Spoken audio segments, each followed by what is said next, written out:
ਨੂੰ ਪੈਨਸ਼ਨ ਉਹ ਚਾਹੀਦੀ ਹੈ ਜਿਹੜੀ 1972 ਦੇ ਵਿੱਚ ਆਈ ਸੀ। ਆਮ ਆਦਮੀ ਪਾਰਟੀ ਵੀ ਇਹ ਦੇਖਦੀ ਹੈ ਕਿ ਮੁਲਾਜ਼ਮਾਂ ਦੀ ਇੱਕ ਵੱਡੀ ਗਿਣਤੀ ਹੈ ਪੰਜਾਬ ਦੇ ਵਿੱਚ, ਇਹਦੇ ਰਾਹੀਂ ਜਿਹੜੀ ਹੈਗੀ ਅਸੀਂ ਸੱਤਾ 'ਚ ਆ ਸਕਦੇ ਹਾਂ, ਤੇ ਉਹ ਆਏ ਵੀ। ਇਹੀ ਫਾਰਮੂਲਾ ਹੁਣ ਉਹ ਹਿਮਾਚਲ ਤੇ ਗੁਜਰਾਤ ਦੇ ਵਿੱਚ ਫਿਕਸ ਕਰਨਾ ਚਾਹੁੰਦੇ ਆ।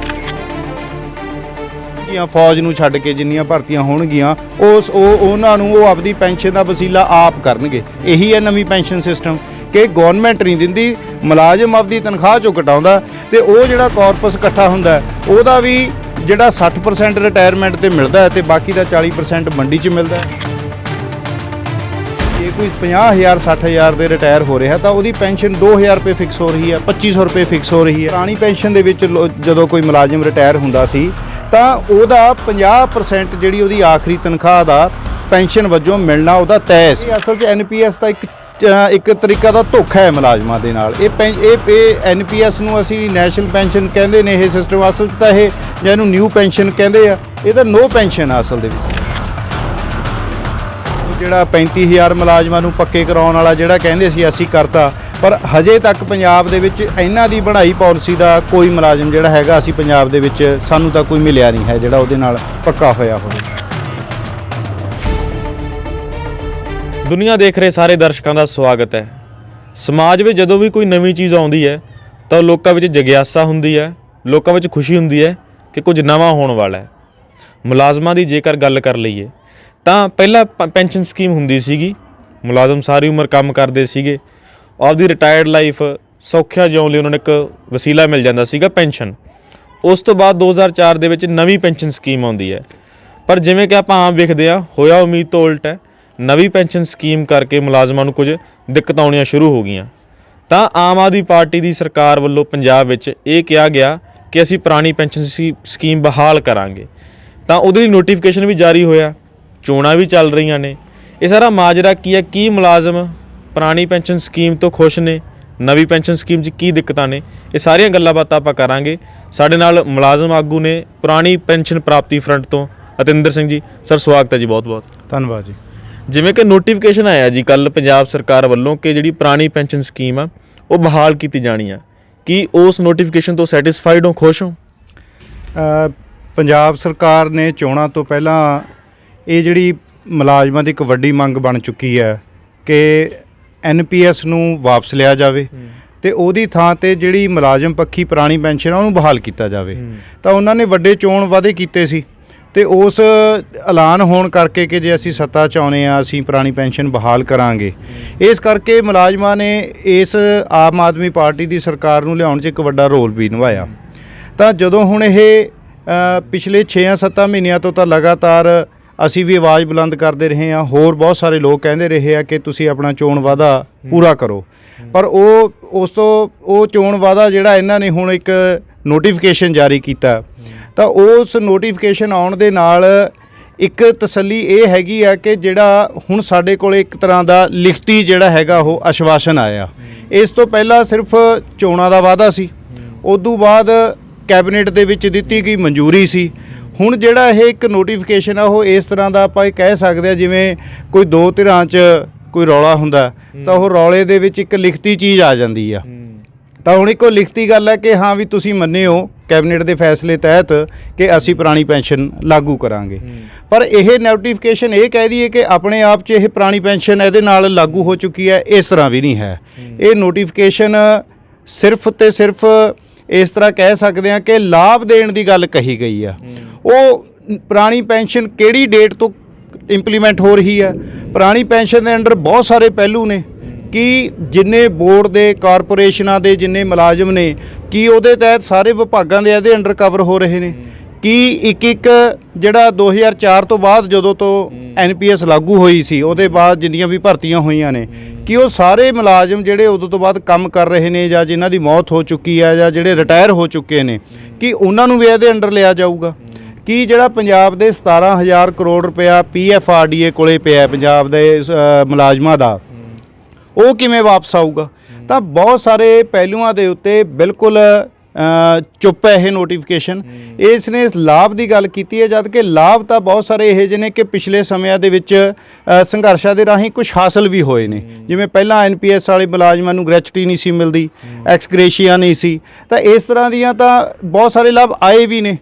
ਜਦ ਕਿ ਮੰਗ ਇਹ ਹੈ ਕਿ NPS ਦੀ ਮੁਕੰਮਲ ਵਾਪਸੀ, ਬਿਲਕੁਲ ਵਾਪਸੀ, ਉਹਦਾ ਬਿਲਕੁਲ ਰੱਦ ਹੋਣਾ ਤੇ ਇੱਕੋ ਫੈਸਲੇ ਦੇ ਨਾਲ ਕੋਈ ਬਿਨਾਂ ਆਪਸ਼ਨ ਦਿੱਤੇ ਪੁਰਾਣੀ ਪੈਨਸ਼ਨ ਸਕੀਮ ਦਾ ਪੰਜਾਬ ਦੇ ਵਿੱਚ ਬਹਾਲ ਹੋਣਾ, ਇਹ ਮੰਗ ਹੈ। ਇਸ ਗੱਲ ਦਾ ਇਸ ਨੋਟੀਫਿਕੇਸ਼ਨ ਦੇ ਵਿੱਚ ਕੋਈ ਵੀ ਜਿਹੜਾ ਹੈਗਾ ਜ਼ਿਕਰ ਨਹੀਂ ਹੈ। ਮਨਸ਼ਾ ਕੀ ਲੱਗਦੀ ਹੈ ਸਰਕਾਰ ਦੀ, ਕਿਉਂਕਿ ਚੋਣਾਂ ਚੱਲ ਰਹੀਆਂ ਨੇ, ਹਿਮਾਚਲ 'ਚ ਚੋਣਾਂ ਹੋ ਕੇ ਹਟੀਆਂ ਨੇ, ਗੁਜਰਾਤ ਚੋਣਾਂ ਵਿੱਚ ਭਗਵੰਤ ਮਾਨ ਜੀ ਚੋਣ ਪ੍ਰਚਾਰ ਤਾਂ ਕਰ ਹੀ ਰਹੇ ਨੇ, ਫਿਰ ਮਨਸ਼ਾ ਕੀ ਲੱਗਦੀ ਹੈ ਸਰਕਾਰ ਦੀ, ਚੋਣਾਂ ਮਨਸ਼ਾ ਜਾਂ ਮੁਲਾਜ਼ਮਾਂ ਦੀ ਭਲਾਈ ਉਹ ਮਨਸ਼ਾ? ਦੇਖੋ, ਇਸ ਗੱਲ ਨੂੰ ਸਮਝਣ ਦੇ ਲਈ ਮੈਂ ਇਹ ਚਾਹੂੰਗਾ ਕਿ ਇਸ ਨੂੰ ਤੁਸੀਂ 3 ਪੜਾਅ 'ਚ ਦੇਖੋ ਕਿ ਇੱਕ ਤਾਂ ਪੈਨਸ਼ਨ ਆਉਂਦੀ ਕਦੋਂ ਹੈ। ਅਸੀਂ ਵੀ ਜਿਹੜੀ ਹੁਣ ਮੰਗ ਕਰ ਰਹੇ ਹਾਂ ਕਿ ਪੁਰਾਣੀ ਪੈਨਸ਼ਨ ਉਹ ਹੋਵੇ ਜਿਹੜੀ 1972 ਦੇ ਪੈਨਸ਼ਨ ਐਕਟ ਦੇ ਆਧਾਰ ਵਾਲੀ ਆ, ਕਿਉਂਕਿ ਉਹ ਪੈਨਸ਼ਨ ਐਕਟ ਇਹ ਇਨਸ਼ੋਰਡ ਕਰਦੀ ਹੈ ਕਿ ਇਹ ਜਿਹੜੀ ਪੈਨਸ਼ਨ ਹੈ ਸਾਰੀ ਗਵਰਨਮੈਂਟ ਜਿਹੜੀ ਹੈਗੀ ਹੈ ਉਹ ਸਰਕਾਰ ਪਾਬੰਦ ਹੈਗੀ ਹੈ ਮੁਲਾਜ਼ਮ ਨੂੰ ਦੇਣ ਲਈ। ਹੁਣ ਉਹ ਜਦੋਂ ਇੱਕ ਦੌਰ ਸੀ ਕਿ ਜਦੋਂ ਹਿੰਦੁਸਤਾਨ ਦੇ ਵਿੱਚ, ਪੂਰੇ ਮੁਲਕ ਦੇ ਵਿੱਚ ਮੁਲਾਜ਼ਮਾਂ ਨੂੰ ਜਨਤਕ ਅਦਾਰਿਆਂ 'ਚ ਜਿਹੜੇ ਕੰਮ ਕਰਦੇ ਸੀ ਉਹ ਪੈਨਸ਼ਨ ਪ੍ਰਾਪਤ ਹੁੰਦੀ ਆ। 1972 ਦਾ ਸਮਾਂ ਉਹ ਪਹਿਲਾ ਪੜਾਅ ਆਪਾਂ ਦੇਖ ਲਈਏ ਕਿ ਉਸ ਵੇਲੇ ਇਕੱਲੀ ਪੈਨਸ਼ਨ ਹੀ ਨਹੀਂ ਇੱਥੇ, ਕਿਉਂਕਿ ਇਸ ਨੂੰ ਦੇਖਦੇ ਹੋਏ ਸਾਨੂੰ ਨਾਲ ਇਹ ਵੀ ਦੇਖਣਾ ਪੈਣਾ ਕਿ ਉਸ ਵੇਲੇ ਦਾ ਰਾਜਨੀਤਿਕ ਸਮੀਕਰਨ ਕੀ ਸੀ, ਅੱਜ ਕੀ ਆ। ਉਹ ਦੌਰ ਉਹ ਸੀ ਜਦੋਂ ਬਹੁਤ ਸਾਰੇ ਦੇਸ਼ਾਂ ਵਿੱਚ ਸਮਾਜਵਾਦੀ ਨੀਤੀਆਂ ਦਾ ਜਿਹੜਾ ਇੱਕ ਆਭਾਰ ਸੀ, ਸੰਘਰਸ਼ਾਂ ਦਾ ਆਭਾਰ ਸੀ, ਸਮਾਜਵਾਦੀ ਪਾਲਿਸੀਆਂ ਜਿਹੜੀਆਂ ਲੋਕ ਪੱਖੀ ਪਾਲਿਸੀਆਂ ਨੇ ਉਹ ਲਾਗੂ ਹੋ ਰਹੀਆਂ ਸੀ। ਤਾਂ ਉਸੇ ਦੇ ਪ੍ਰੈਸ਼ਰ ਦੇ ਹੇਠ 47 ਤੋਂ ਬਾਅਦ ਤਾਂ ਬਹੁਤ ਸਾਰੀਆਂ ਚੇਂਜਾਂ ਹੁੰਦੀਆਂ ਨੇ। ਇੱਥੇ ਜਿਹੜਾ ਰਾਜਿਆਂ ਦਾ ਪ੍ਰਾਈਵੇਟ ਪਰਸ ਹੈ ਉਹ ਖਤਮ ਹੁੰਦਾ, ਬੈਂਕਾਂ ਨੈਸ਼ਨਲਾਈਜ਼ ਹੁੰਦੀਆਂ ਨੇ। ਇਸੇ ਤਰ੍ਹਾਂ ਜਨਤਕ ਅਦਾਰਿਆਂ ਦੇ ਮੁਲਾਜ਼ਮਾਂ ਨੂੰ ਪੈਨਸ਼ਨ ਵੀ ਦਿੱਤੀ ਜਾਂਦੀ ਆ। ਦੂਜਾ ਪੜਾਅ ਇਹ ਆਉਂਦਾ ਕਿ ਜਦੋਂ ਉਹ ਸਮਾਜਵਾਦੀ ਦੌਰ ਉਹ ਕਮਜ਼ੋਰ ਹੁੰਦਾ ਤਾਂ 1991 ਦੀਆਂ ਨੀਤੀਆਂ ਆਉਂਦੀਆਂ ਨੇ, ਜਿਹੜੀਆਂ ਨਵੀਆਂ, ਜਿਹਨੂੰ ਅਸੀਂ ਨਵ ਉਦਾਰਵਾਦ ਦੀਆਂ ਨੀਤੀਆਂ ਕਹਿੰਦੇ ਆ, ਜਿਹਦੇ ਵਿੱਚ ਇਹ ਅੰਗੂਠਾ ਦੇ ਕੇ ਭਾਰਤ ਦੇ ਉਸ ਵੇਲੇ ਦੇ ਹਾਕਮਾਂ ਤੋਂ ਇਹ ਮਨਜ਼ੂਰ ਕਰਾਇਆ ਗਿਆ ਕਿ ਤੁਸੀਂ ਜਨਤਕ ਖਰਚਿਆਂ ਉੱਤੇ ਕਟੌਤੀ ਕਰਾਓਗੇ, ਤੁਸੀਂ ਸਰਕਾਰੀ ਅਦਾਰਿਆਂ ਦੇ ਵਿੱਚੋਂ ਬਾਹਰ ਆਓਗੇ ਤੇ ਸਾਰੇ ਦੀ ਸਾਰੀ ਭਾਰਤ ਹੈ ਜਿਹੜੀ ਉਹ ਇੱਕ ਮੰਡੀ ਵਜੋਂ ਜਿਹੜੀ ਬਹੁ ਰਾਸ਼ਟਰੀ ਦੇਸੀ ਵਿਦੇਸ਼ੀ ਕਾਰਪੋਰੇਟਾਂ ਲਈ ਖੋਲ੍ਹ ਦਿੱਤੀ ਜਾਂਦੀ ਆ। ਤੇ ਉਹਦੇ 'ਚ ਤੁਸੀਂ ਹੋਰ ਜਿਹੜਾ ਸਾਰਾ ਕੁਝ ਦੇਖਦੇ ਹੋ, ਪ੍ਰਾਈਵੇਟਾਈਜੇਸ਼ਨ ਹੋਇਆ, ਉਸ 'ਚ ਠੇਕਾ ਰੁਜ਼ਗਾਰ ਆਇਆ। ਉਹਦੇ ਵਿੱਚ ਇੱਕ ਚੀਜ਼ ਇਹ ਵੀ ਆਈ ਕਿ ਤੁਸੀਂ ਜਿਹੜਾ ਪੈਨਸ਼ਨ ਦੇ ਰੂਪ ਦੇ ਵਿੱਚ ਕਰੋੜਾਂ ਰੁਪਇਆ ਇੱਕ ਬਜਟ ਦਾ ਜਿਹੜਾ ਕੇਂਦਰ ਤੇ ਸੂਬਾ ਸਰਕਾਰਾਂ ਦਾ ਜਾਂਦਾ ਹੈ ਉਸ ਨੂੰ ਬੰਦ ਕੀਤਾ ਗਿਆ। ਇਹ ਦੂਜਾ ਪੜਾਅ ਹੈਗਾ। ਉਹ 4 ਤੋਂ ਬਾਅਦ ਉਹਨਾਂ ਨੇ ਇਹ ਕਰ ਲਿਆ ਕਿ ਹੁਣ ਜਿੰਨੀਆਂ ਵੀ ਹੋਣਗੀਆਂ, ਫੌਜ ਨੂੰ ਛੱਡ ਕੇ ਜਿੰਨੀਆਂ ਭਰਤੀਆਂ ਹੋਣਗੀਆਂ, ਉਹਨਾਂ ਨੂੰ ਉਹ ਆਪਦੀ ਪੈਨਸ਼ਨ ਦਾ ਵਸੀਲਾ ਆਪ ਕਰਨਗੇ। ਇਹੀ ਹੈ ਨਵੀਂ ਪੈਨਸ਼ਨ ਸਿਸਟਮ ਕਿ ਗਵਰਨਮੈਂਟ ਨਹੀਂ ਦਿੰਦੀ, ਮੁਲਾਜ਼ਮ ਆਪਦੀ ਤਨਖਾਹ 'ਚੋਂ ਕਟਾਉਂਦਾ ਤੇ ਉਹ ਜਿਹੜਾ ਕਾਰਪਸ ਇਕੱਠਾ ਹੁੰਦਾ ਉਹਦਾ ਵੀ ਜਿਹੜਾ 60% ਰਿਟਾਇਰਮੈਂਟ ਤੇ ਮਿਲਦਾ ਹੈ ਤੇ ਬਾਕੀ ਦਾ 40% ਮੰਡੀ 'ਚ ਮਿਲਦਾ ਹੈ, ਜਿਹਦਾ ਉਹੀ ਮੰਡੀ ਜਿਹਦੇ ਉੱਤੇ ਵੱਡੇ ਸਰਮਾਏਦਾਰ ਕਾਬਜ਼ ਨੇ। ਤੇ ਹਕੀਕਤ ਇਹ ਹੈ ਕਿ ਉਹਦੇ 'ਚੋਂ ਜੇ ਕੋਈ ਮੁਲਾਜ਼ਮ, ਅੱਜ ਸਾਡੇ ਕੋਲ ਬਹੁਤ ਸਾਰੀਆਂ ਸੂਬਿਆਂ ਦੀਆਂ, ਪੰਜਾਬ ਦੀਆਂ ਉਦਾਹਰਨਾਂ ਨੇ ਕਿ ਜੇ ਕੋਈ 50,000 60,000 ਤੇ ਰਿਟਾਇਰ ਹੋ ਰਿਹਾ ਤਾਂ ਉਹਦੀ ਪੈਨਸ਼ਨ 2,000 ਰੁਪਏ ਫਿਕਸ ਹੋ ਰਹੀ ਹੈ, 2,500 ਰੁਪਏ ਫਿਕਸ ਹੋ ਰਹੀ ਹੈ। ਪੁਰਾਣੀ ਪੈਨਸ਼ਨ ਸਕੀਮ ਦਾ ਵੀ ਜ਼ਰੂਰ ਦੱਸੋ ਕਿ ਉਹਦੇ ਵਿੱਚ ਕੀ ਸਿਸਟਮ ਸੀ। ਮੈਂ ਉਸੇ ਨਾਲ ਆਪਣੀ ਗੱਲ ਜੋੜ ਕੇ ਕਰ ਰਿਹਾ ਕਿ ਇਹ ਦੂਜੇ ਪੜਾਅ ਦੇ ਵਿੱਚ ਇਹ ਖਤਮ ਹੋਈ। ਫਿਰ ਉਸ ਤੋਂ ਬਾਅਦ ਜਿਉਂ-ਜਿਉਂ ਇਹਦਾ ਜਿਹੜਾ ਮਾੜਾ ਪ੍ਰਭਾਵ ਹੈ ਇਹ ਉਜਾਗਰ ਹੋਣਾ ਸ਼ੁਰੂ ਹੋਇਆ ਕਿ ਕਿਸ ਤਰੀਕੇ ਦੇ ਨਾਲ ਇਹ ਇੱਕ, ਜਿਵੇਂ ਪੁਰਾਣੀ ਪੈਨਸ਼ਨ ਦੇ ਵਿੱਚ ਜਦੋਂ ਕੋਈ ਮੁਲਾਜ਼ਮ ਰਿਟਾਇਰ ਹੁੰਦਾ ਸੀ ਤਾਂ ਉਹਦਾ 50% ਜਿਹੜੀ ਉਹਦੀ ਆਖਰੀ ਤਨਖਾਹ ਦਾ ਪੈਨਸ਼ਨ ਵਜੋਂ ਮਿਲਣਾ ਉਹਦਾ ਤੈਅ ਸੀ, ਜਿਹਦੇ ਰਾਹੀਂ ਉਹਦੀ ਸਮਾਜਿਕ ਜਿਹੜੀ ਹੈਗੀ ਆ ਜਾਂ ਉਹਦਾ ਇੱਕ ਰੁਤਬਾ ਹੈ ਜਿਹੜਾ, ਜਾਂ ਉਹਦਾ ਆਰਥਿਕ ਜਿਹੜਾ ਉਹਦਾ ਵਸੀਲਾ, ਉਹਦਾ ਜੀਵਨ ਢੰਗ ਦਾ ਉਹ ਬਣਿਆ ਰਹਿੰਦਾ ਸੀ। ਪਰ ਜਿਉਂ-ਜਿਉਂ ਹੁਣ ਮੁਲਾਜ਼ਮ ਰਿਟਾਇਰ ਹੋਏ ਤਾਂ ਉਹਨਾਂ ਨੇ ਇਹ ਦੇਖਿਆ ਕਿ ਇਹ ਅਸਲ 'ਚ NPS ਦਾ ਇੱਕ ਤਰੀਕਾ ਦਾ ਧੋਖਾ ਹੈ ਮੁਲਾਜ਼ਮਾਂ ਦੇ ਨਾਲ। ਇਹ NPS ਨੂੰ ਅਸੀਂ ਨੈਸ਼ਨਲ ਪੈਨਸ਼ਨ ਕਹਿੰਦੇ ਨੇ, ਇਹ ਸਿਸਟਮ ਅਸਲ 'ਚ ਤਾਂ ਇਹ, ਜਾਂ ਇਹਨੂੰ ਨਿਊ ਪੈਨਸ਼ਨ ਕਹਿੰਦੇ ਆ, ਇਹ ਤਾਂ ਨੋ ਪੈਨਸ਼ਨ ਆ ਅਸਲ ਦੇ ਵਿੱਚ ਤਾਂ ਇੱਕ ਇਹ।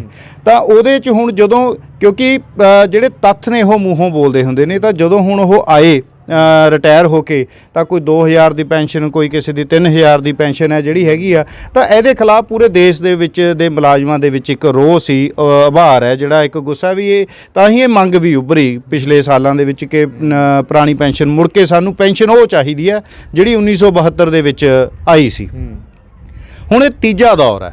ਉਸ ਤੀਜੇ ਦੌਰ 'ਚ ਇਹ ਹੋ ਰਿਹਾ ਕਿ ਪੰਜਾਬ ਸਮੇਤ ਬਹੁਤ ਸਾਰੇ ਪੂਰੇ ਭਾਰਤ ਦੇ ਵਿੱਚ ਕਾਂਗਰਸ ਸਮੇਤ ਬਹੁਤ ਸਾਰੀਆਂ ਜਿਹੜੀ ਆ ਇਹ ਕਹਿ ਲਈਏ ਕਿ ਨੈਸ਼ਨਲ ਵੱਡੀ ਇੱਕ ਪਾਰਟੀ ਹੈਗੀ ਆ, ਉਹ ਬਹੁਤ ਸਾਰੇ ਲੋਕ ਹੁਣ ਸੱਤਾ ਦੇ ਵਿੱਚ ਆਉਣ ਦੇ ਲਈ ਉਹ ਦੇਖ ਰਹੇ ਨੇ ਕਿ ਜਿਹਦੇ ਨਾਲ ਕੀ ਨੀਤੀ ਲਿਆਈ ਜਾਵੇ, ਜਾਂ ਅਸੀਂ ਜਿਹੜੀਆਂ ਲੋਕ ਲੁਭਾਵੀ ਮੰਗਾਂ ਨੇ ਉਹਨਾਂ ਨੇ ਫੜਿਆ। ਨੀਤੀਆਂ ਦੇ ਵਿੱਚ ਤਾਂ ਕੋਈ ਫਰਕ ਨਹੀਂ ਸਾਨੂੰ ਦੇਖਣ ਨੂੰ ਚ ਆਇਆ। ਇਸ ਕਰਕੇ ਜਿਹੜਾ ਹੁਣ ਇਹ ਛੱਤੀਸਗੜ੍ਹ ਸਰਕਾਰ ਨੇ ਫੈਸਲਾ ਲਿਆ, ਆਪਾਂ ਪੰਜਾਬ ਦੇ ਆਉਣ ਤੋਂ ਪਹਿਲਾਂ ਇਹ ਦੇਖੀਏ ਕਿ ਛੱਤੀਸਗੜ੍ਹ ਗਵਰਨਮੈਂਟ ਨੇ ਫੈਸਲਾ ਕਰ ਲਿਆ। ਰਾਜਸਥਾਨ ਨੇ ਕੀਤਾ ਪਹਿਲਾਂ, ਛੱਤੀਸਗੜ੍ਹ ਨੇ ਕੀਤਾ, ਝਾਰਖੰਡ ਨੇ ਕੀਤਾ, ਤੇ ਉਹ ਤਿੰਨੇ ਸੂਬਿਆਂ ਦੇ ਵਿੱਚ ਕਾਂਗਰਸ ਦੀਆਂ ਸਰਕਾਰਾਂ ਨੇ।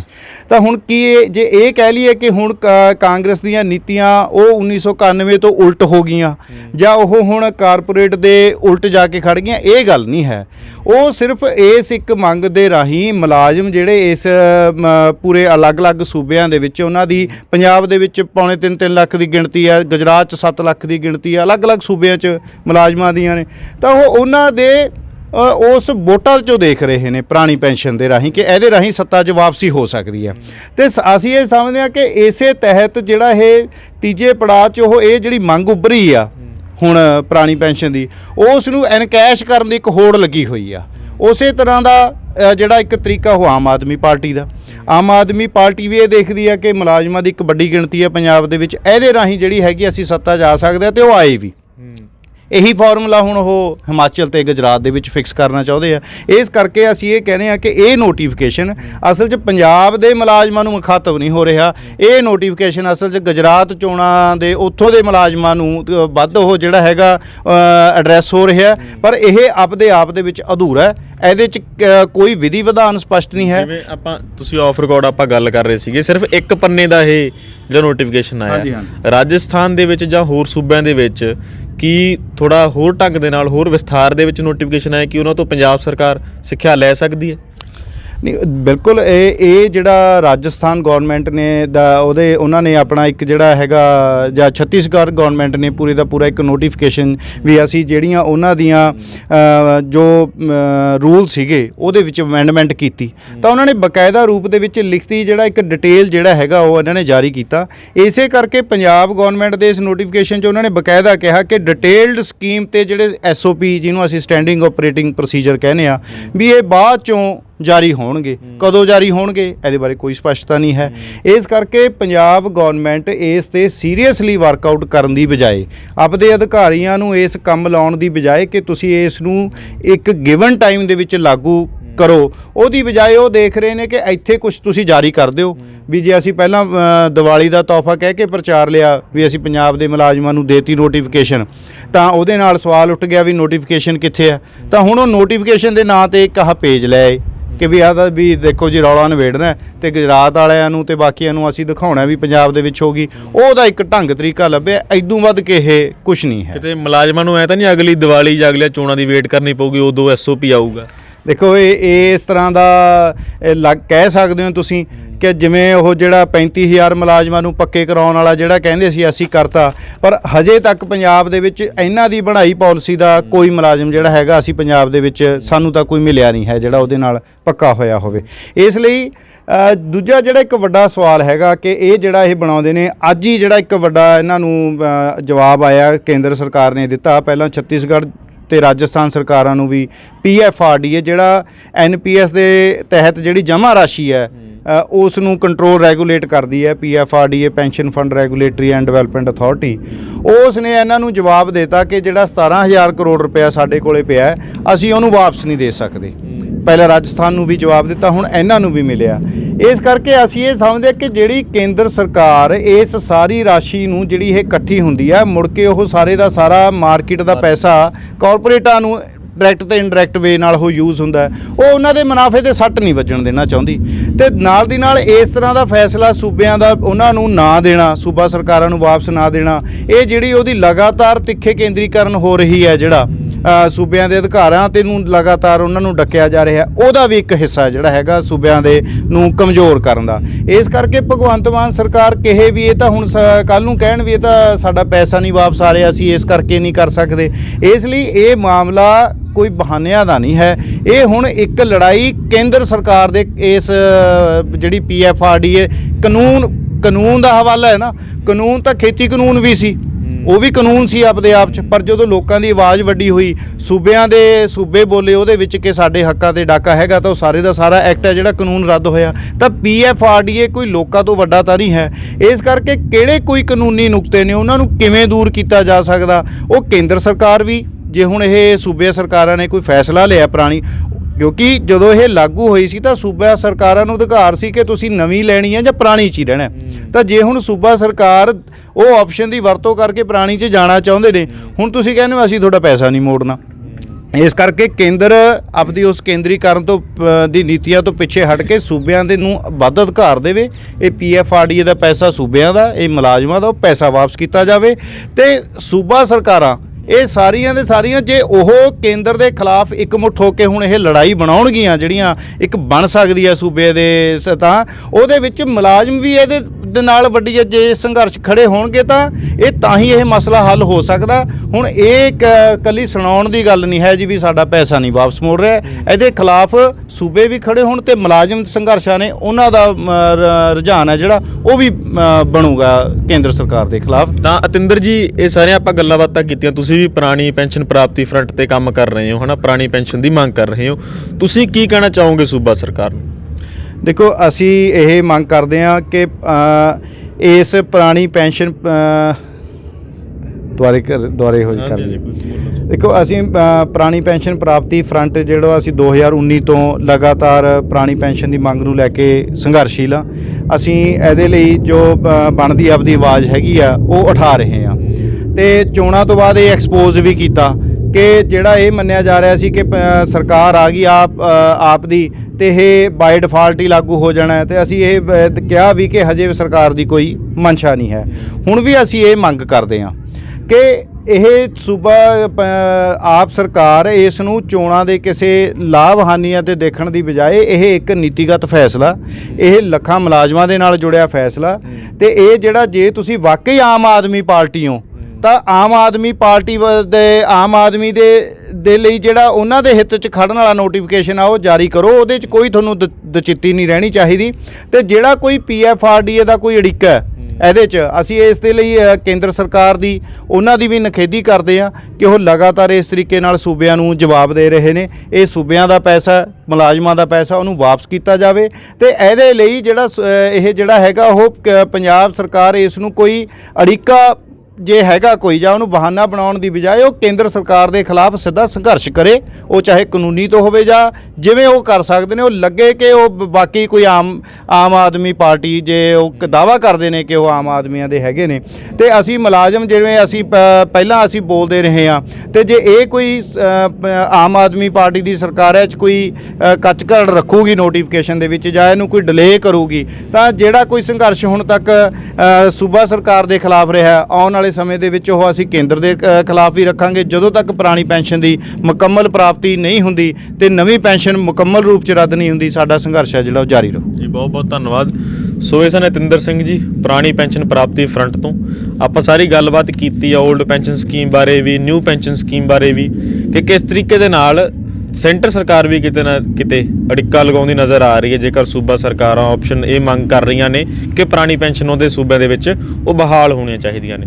ਸੋ ਤੁਸੀਂ ਇਹਦੇ ਬਾਰੇ ਕੀ ਸੋਚਦੇ ਹੋ? ਸਾਰੀ ਗੱਲਬਾਤ ਤੁਹਾਨੂੰ ਕਿਵੇਂ ਲੱਗੀ? ਆਪਣੀ ਰਾਏ, ਸੁਝਾਅ, ਆਪਣੇ ਸਵਾਲ ਕਮੈਂਟ ਬਾਕਸ ਵਿੱਚ ਜ਼ਰੂਰ ਲਿਖਿਓ ਜੀ। ਇਸ ਵੀਡੀਓ ਨੂੰ ਜ਼ਰੂਰ ਸਾਂਝੀ ਕਰਿਓ ਜੀ। ਦੇਖਦੇ ਰਹੋ ਦੁਨੀਆ।